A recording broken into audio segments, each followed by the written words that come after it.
Welcome to The Explainer. Today we're diving into something that feels, well, a little counterintuitive. We're talking about that strange, hollow feeling you can get right after a massive success.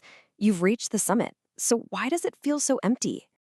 Just picture it for a second. You put in all the work, you made the sacrifices, you finally hit that huge goal you were aiming for. You should be on top of the world, right? But instead, there's just this quiet, this weird sense of, now what? What is going on there? Well, if you've ever felt this, you are definitely not alone. It's such a common thing that psychologists have names for it, like the post-success downer or something a bit more formal called the arrival fallacy. It's a real and very human response. So let's talk about this arrival fallacy. At its core, it's this false belief we all seem to have that once we achieve a certain goal, get the promotion, buy the house, run the marathon, we'll arrive at some permanent state of happiness. We build it up in our minds, but the reality, it's just not that simple. A big part of this comes down to our brain chemistry. See, our brains are basically hardwired for the chase. When we're pursuing a goal, our brain releases a chemical called dopamine. It's the motivation molecule. It's what makes the journey feel so exciting, so full of purpose. But here's the catch. The second you actually achieve the goal, that dopamine tap shuts off. The very thing that was driving you, that was giving you that chemical buzz, is suddenly gone. And what's left is a void, a kind of biological letdown that can leave you feeling surprisingly flat. And this whole experience points to a much bigger concept in psychology, one that explains why the shine wears off a new achievement so fast. It's an idea that might change the way you think about happiness altogether. It's called the hedonic treadmill, and theory goes like this. We all have a sort of default level of happiness, a set point.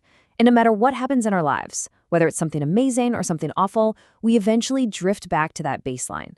It's like we're constantly running on a treadmill, putting in all this effort just to stay in the same emotional spot.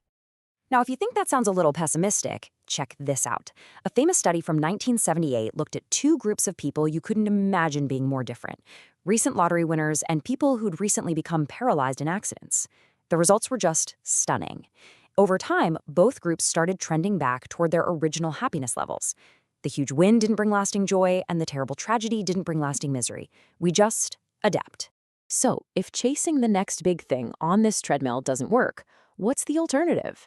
Well, this is where we have to make a really crucial distinction between two words we often use interchangeably: achievement and fulfillment. They are not the same thing. Not even close. Okay, let's break it down. Achievement is all the external stuff. It's what you do. It's the promotion, the award, the money in the bank. And that high, it's usually pretty fleeting. Fulfillment, on the other hand, is internal. It's about who you are. It's that deep sense of purpose that's connected to your values, and it provides a kind of lasting meaning that no single trophy ever could. I mean, you want a perfect example of this? Look at Michael Phelps, the most successful Olympian ever. After the 2012 games, he hit absolute rock bottom. Why? Because, as he put it, his entire identity was Michael Phelps, the swimmer. When the swimming was over, he had no idea who he was supposed to be. And that's the trap, isn't it? Especially for high achievers, your goal becomes your whole identity. You're not just a person working on a project, you are the project. So when it's done, when you've succeeded, what's left of you? All right, so if the answer isn't just more achievement, but this deeper thing called fulfillment, how in the world do we find it? Well, luckily, there's a really powerful framework that can help guide us. It comes from Viktor Frankl, a psychiatrist who survived the unimaginable horrors of the Nazi concentration camps. Through that experience, he realized that the deepest human drive isn't for pleasure, it's for meaning. And this became the whole foundation for his approach to therapy, which he called logotherapy. Frankl's core insight was this: you can take everything away from a person, their home, their family, their dignity, but you can never take away their freedom to choose how they respond.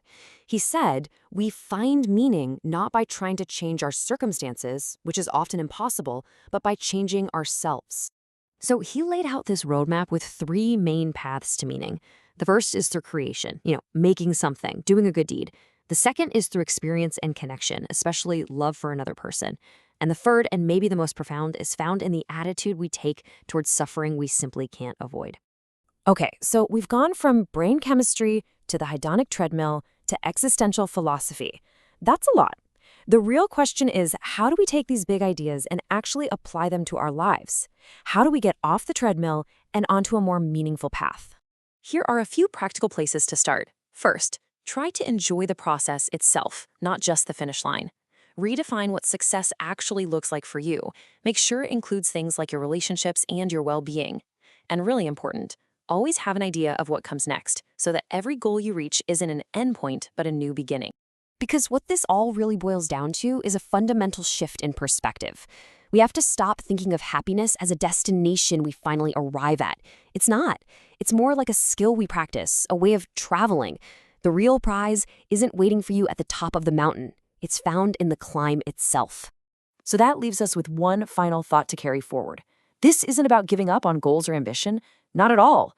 It's about choosing your journeys with purpose and making sure you're actually present for them. Because the journey, that's where life actually happens.